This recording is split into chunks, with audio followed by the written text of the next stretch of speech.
Assalamualaikum warahmatullahi wabarakatuh. Perkenalkan, nama saya Muhammad Alvinur Rahman. NIM saya 17016240667. Saya pada kesempatan kali ini akan memberikan video pengajaran mengenai akuntansi perusahaan jasa dan juga perusahaan dagang. Oke, boleh kita lanjut ke videonya. Silakan disimak.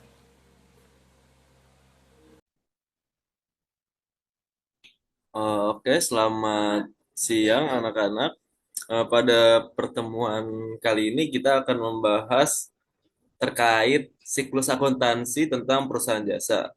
Nah, yang pertama itu sebelum kita lanjut ke materi siklus akuntansi pada perusahaan jasa, kita harus tahu dulu nih, perusahaan jasa itu apa sih? Jadi, perusahaan jasa itu merupakan organisasi bisnis yang aktivitasnya itu memberikan layanan jasa kepada pelanggannya. Jadi, berbentuk non barang ya. Nah, buat anak-anak di sini ada yang tahu nggak contoh perusahaan jasa itu apa aja?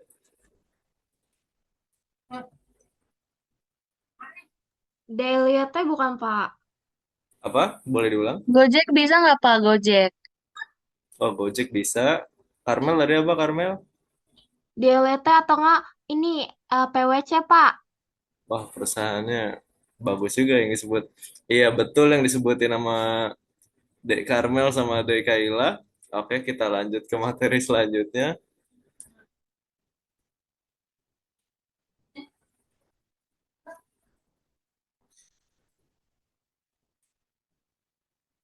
Oke, selanjutnya ini ada siklus akuntansi di perusahaan jasa. Jadi dari transaksi perusahaan jasa tuh ada yang pertama investasi pemilik atau calon pemilik, biasanya itu penanaman modal oleh pemilik usaha untuk usahanya ini. Dan yang selanjutnya itu ada pembelian peralatan dan juga perlengkapan ya. Ini seperti pembelian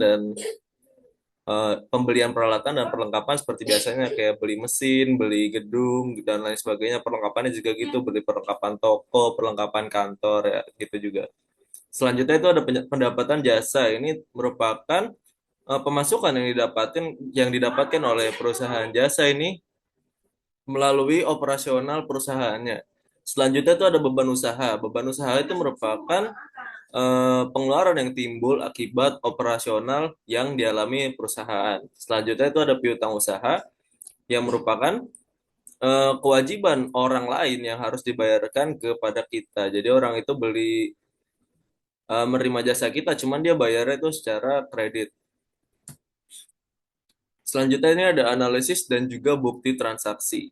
Bukti transaksi itu dibagi menjadi dua, yaitu intern dan juga ekstern, itu dari dalam dan juga dari luar. Dan yang intern itu ada contohnya itu memo, dan juga yang dari ekstern itu ada contohnya faktur, nota, cek, kwitansi, dan bukti lainnya.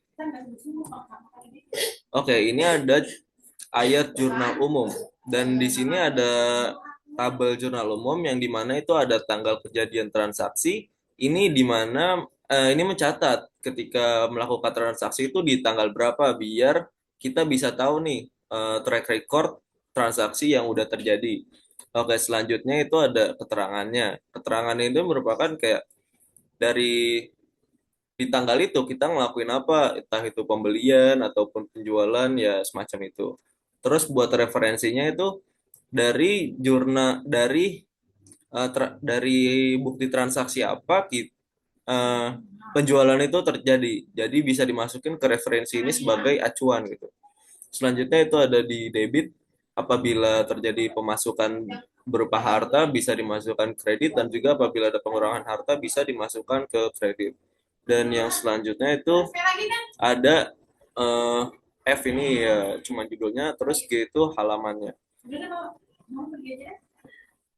Oke, selanjutnya itu ada pengelompokan transaksi buku besar.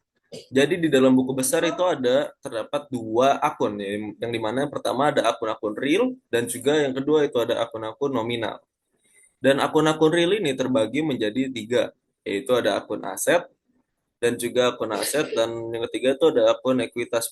Yang kedua ini akun liabilitas ya, maaf ada salah tulis. Jadi di akun-akun real ini ada akun aset, akun liabilitas, dan juga akun ekuitas. Akun aset ini merupakan harta yang dimiliki sama perusahaan.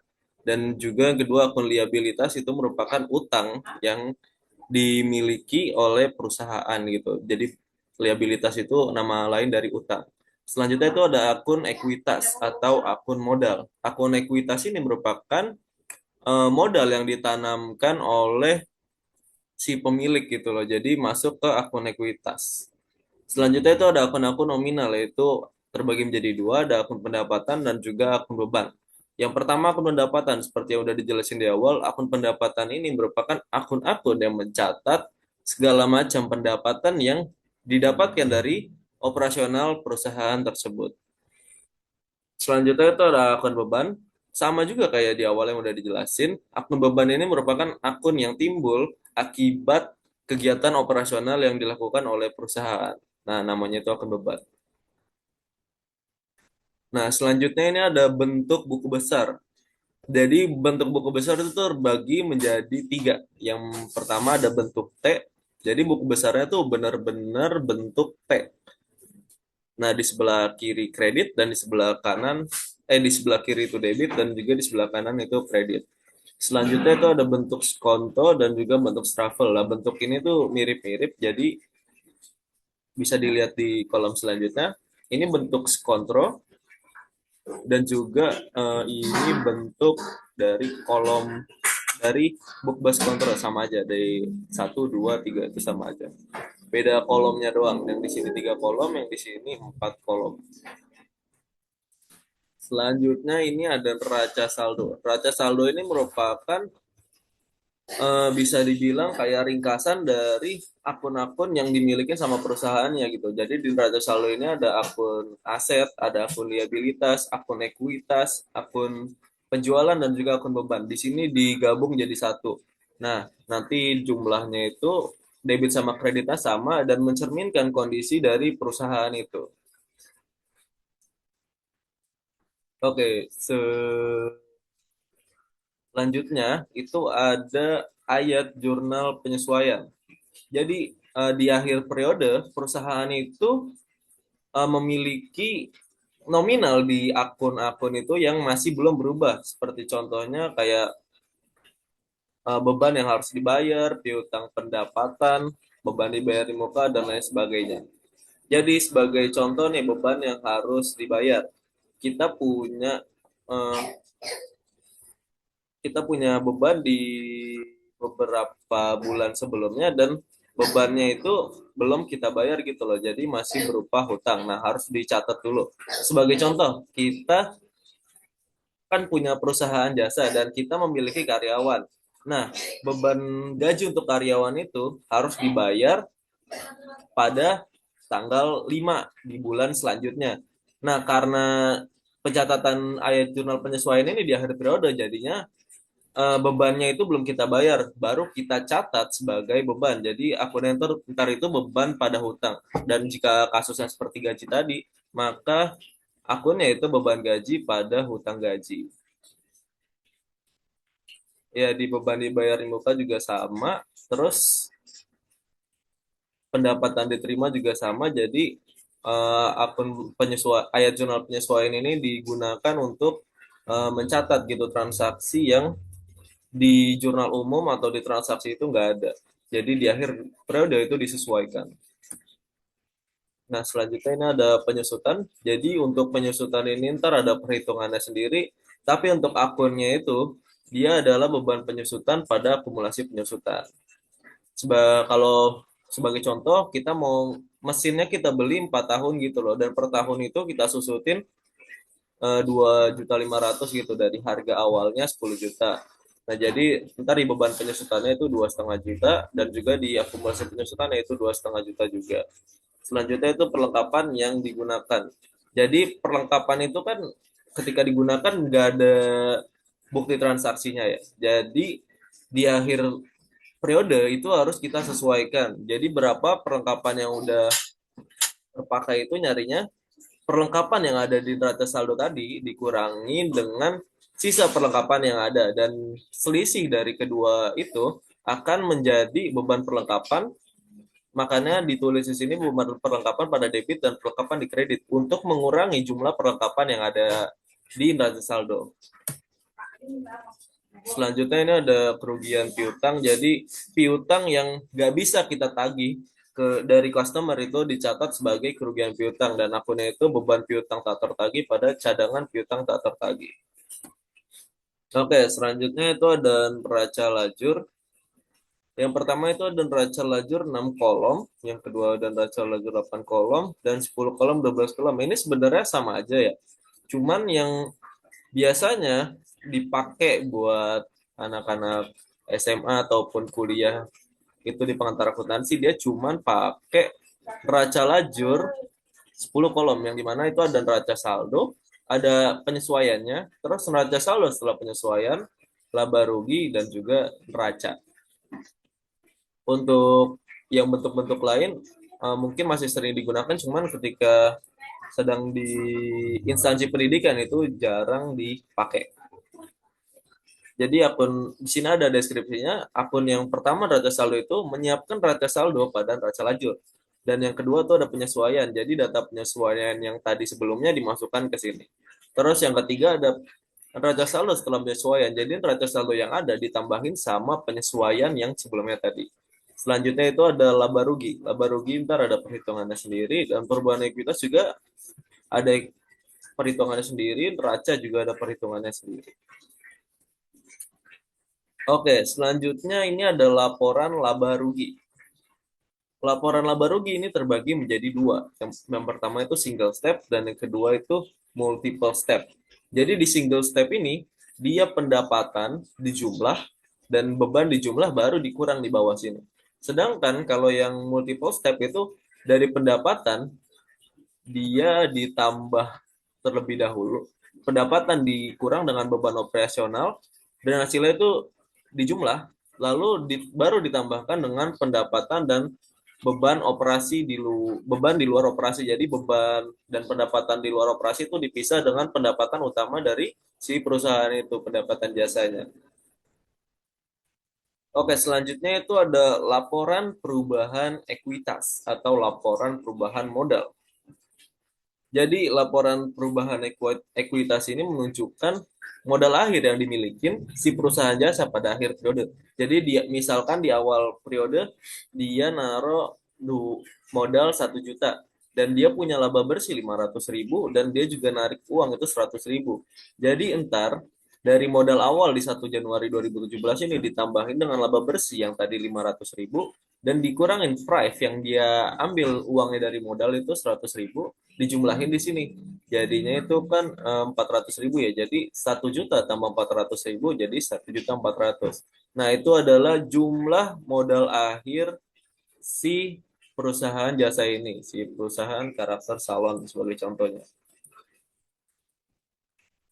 Nah, ini ada jurnal penutup. Jadi di akhir periode pendapatan yang kita dapat, terus juga beban yang kita punya, terus juga penambahan modal dan juga price-nya itu harus ditutup dan ini price itu pengambilan modal ya.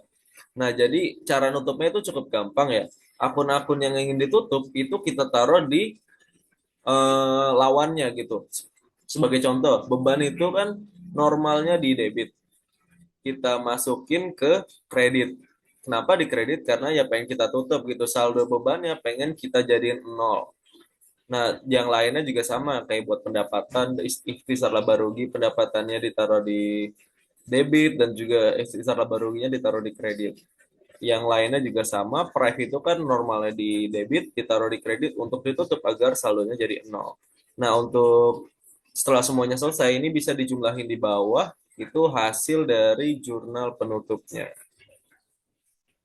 Nah, ini ada ayat jurnal pembalik, materi terakhir. Ayat jurnal pembalik ini sebenarnya nggak terlalu kepake ya ketika di instansi pendidikan untuk dipelajari gitu. Ayat jurnal pembalik ini dipakai kalau misal ada kayak kesalahan pencatatan, terus ada transaksi yang ketinggalan gitu, salah catat. Nah, itu dibikin ayat jurnal pembaliknya. Jadi, untuk di instansi pendidikan itu kurang kepake ya untuk ayat jurnal pembalik. Jadi, dari semua materi yang ada itu cukup dipelajarin dari jurnal umum sampai ke jurnal penutup. Ya itu aja sih. Untuk materi sudah selesai di sini. Ada yang mau bertanya?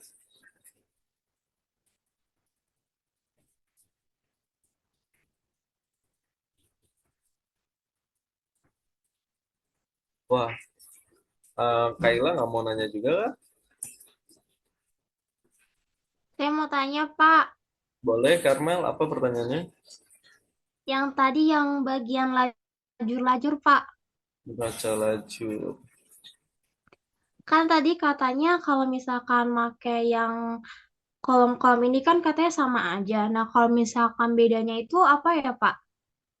Iya, bedanya kalau dari neraca lajur 6 kolom, 8 kolom, 10, dan 12 itu cuman di eh, sebelum itu neraca lajur itu tuh dipakai cuman buat ngeringkas gitu. Jadi kalau misalkan di perusahaan-perusahaan itu kan udah pakai software yang mempermudah pencatatan keuangan dari si perusahaan itu ya. Jadi itu neraca lajur kurang dipakai. Nah, kalau buat di sini buat di biar mahasiswa tahu aja. Jadi neraca lajur yang dipakai kan biasanya 10 kolom. Perbedaannya dengan kolom-kolom yang lain itu cuman di penjumlahannya. Jadi kalau misalkan di 6 kolom penjumlahannya cuma neraca saldo, laba rugi dan raca, dan di neraca lajur 8 kolom cuma neraca saldo, penyesuaian laba rugi dan raca, ya di 10 kolom juga bedanya itu cuma ditambahin sama neraca saldo setelah penyesuaian. Udah gitu aja sih. Jadi perbedaannya cuma di jumlah nominal dari apa sih namanya alur transaksi siklus akuntansi apa yang kalian pengen tahu gitu loh. Jadi kalau misalkan kalian pengen tahunya neraca saldo penyesuaian nama laba rugi bisa juga dibuat 6 kolom. Kalau misalkan kalian mau tahu ditambahin gitu lengkap semuanya bisa dipakai yang 12 kolom. Jadi ada neraca saldo, penyesuaian, neraca saldo setelah penyesuaian, laba rugi, perubahan ekuitas dan juga neraca. Gitu aja sih Karmel. Apakah terjawab? Terjawab, Pak. Makasih, Pak. Baik. Ayo, Kayla ada yang mau ditanyakan tadi tunjuk tangan.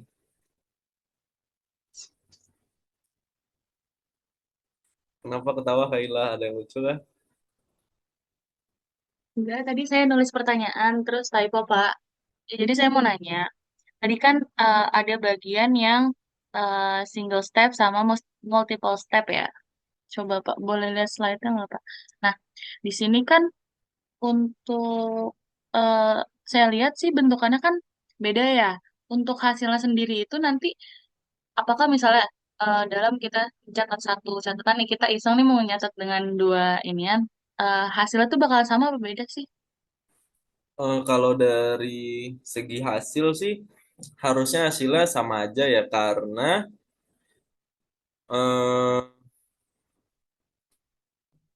karena perbedaannya itu cuman di bagian apa sih namanya? Dia tuh langsung dijumlahin atau enggak sama pendapatan dan juga beban di luar operasi gitu loh. Jadi pendapatan dan beban di luar operasi itu di single step itu digabung.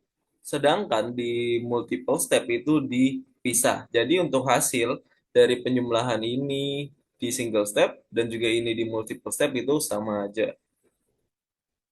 Apakah ada yang ingin ditanyakan lagi? Tidak ada Pak, terima kasih.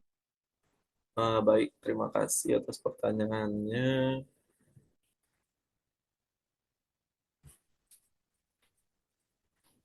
Sebentar ini share screen-nya.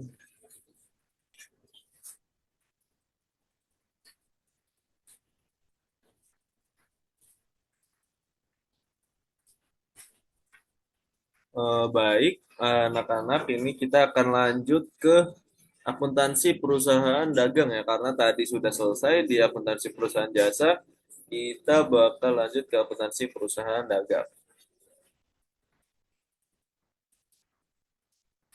Bapak sebelumnya mau nanya, Apa boleh?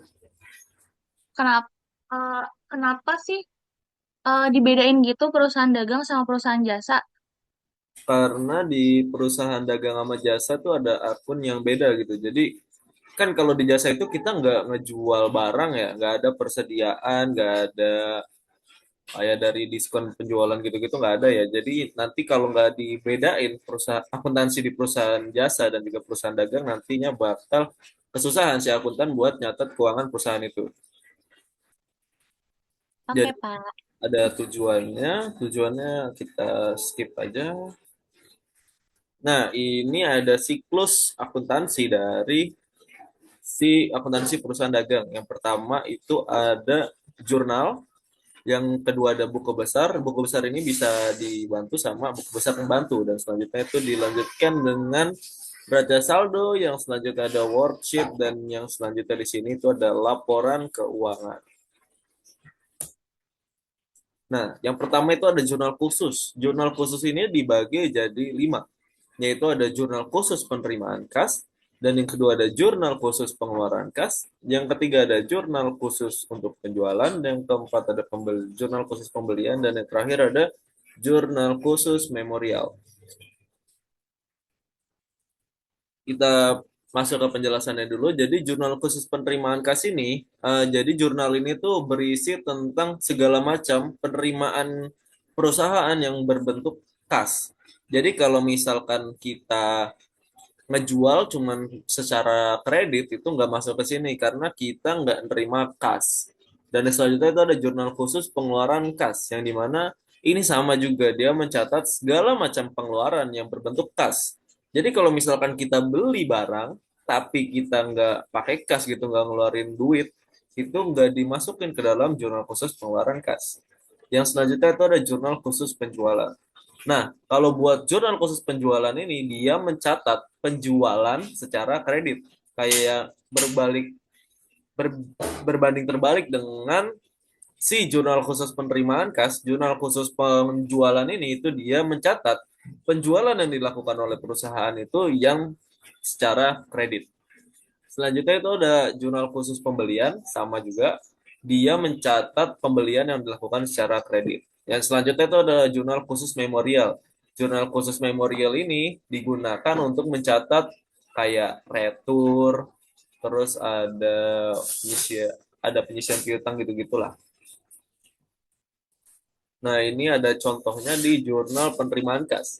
Di tanggal 10 Agustus, kita menerima pembayaran piutang dari pelanggan sebesar 10 juta. Dan maka yang dibuat untuk mencatat transaksi tersebut adalah kas diisi karena kita nerima duit ya 10 juta. Terus di kreditnya itu ada piutang. Kenapa piutang? Karena piutangnya dibayar sama pelanggan, makanya piutang yang kita milikin itu berkurang. Sebagai gantinya kita dapat kas yang isinya itu 10 juta dan juga 10 juta. Ini 10.000 karena ditulis dalam RP 000. Jadi 00-nya ini tuh bisa dihilangin diganti jadi 10.000. Selanjutnya itu ada jurnal pengeluaran kas. Ini contoh transaksinya. Di tanggal 15 Agustus, kita melunasi utang pada UD Sariwangi sebesar 50 juta. Jadi saldo normal utang ini kan ada di mana? Coba ada yang bisa jawab?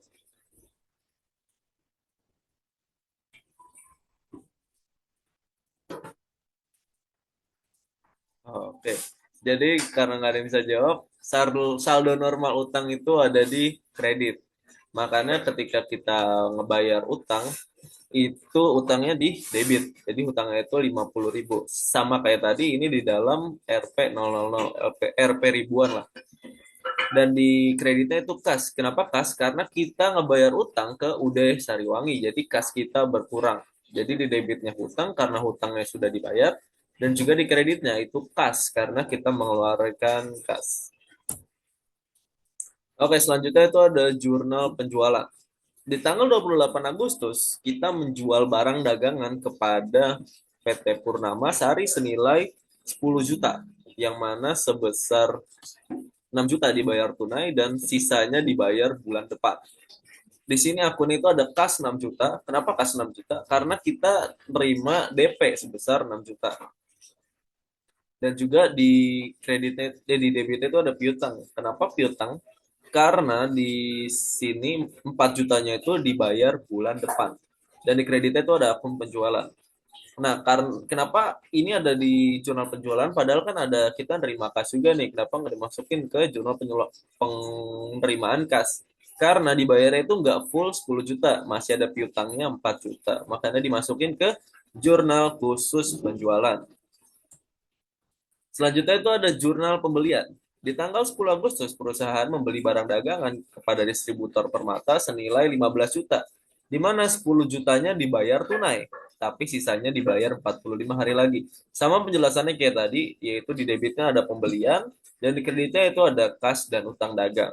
Ini masuk ke jurnal pembelian karena nilai 15 jutanya ini nggak dibayar full, dibayarnya cuma 10 jutanya aja, 5 jutanya tetap jadi utang. Oke, selanjutnya itu ada akuntansi pembeliannya. Pembeliannya itu ada secara tunai, pembelian secara kredit, retur pembelian, dan juga potongan pembelian. Dan akuntansi penjualannya itu ada penjualan secara tunai, penjualan secara kredit, retur penjualan, dan juga potongan penjualan. Jadi ini ada karakteristik perusahaan. Dari pertama itu ada perusahaan jasa. Perusahaan jasa itu ada pendapatan jasa, beban operasi, dan jika dikurang, ini menjadi laba bersih dari perusahaan jasa tersebut. Selanjutnya ada perusahaan dagang. Perusahaan dagang ini lebih kompleks ya, lebih ribet, yang dimana itu ada penjualan, terus dikurangin dulu harga pokok penjualan. Jadi harga pokok penjualan ini tuh harga awal yang kita beli dari distributor. Nah, ntar itu jadi laba kotornya. Dan setelah itu dikurangi beban usaha sama seperti perusahaan jasa, baru hasilnya itu menjadi laba bersih. Oke, ini selanjutnya ada metode akuntansi persediaan barang dagangan. Yang ya dari metodenya itu terbagi jadi dua, ada periodik dan juga perpetual. Jadi pertama itu ada periodik, yaitu merupakan suatu metode yang untuk menentukan harga pokok barang yang dijual dan nilai persediaan barang dagangan. Dalam metode ini, catatan persediaan tidak menunjukkan nilai barang dagangan yang tersedia untuk dijual dan nilai barang dagangan yang terjual selama periode tersebut. Jadi periodik ini dipakai ketika kita ingin mencatat persediaan yaitu di akhir periode. Nah, selanjutnya itu ada metode perpetual. Jadi dalam metode ini berbanding terbalik dengan si periodik itu. Jadi setiap transaksi yang atau pembelian dan juga penjualan barang yang kita lakukan itu langsung dicatat dan masuk ke dalam akun persediaan dan juga akun harga pokok penjualan. Selanjutnya itu nilai barang dagangan yang tersedia untuk dijual dan nilai barang dagangan yang dijual secara kontinu disajikan di catatan persediaan.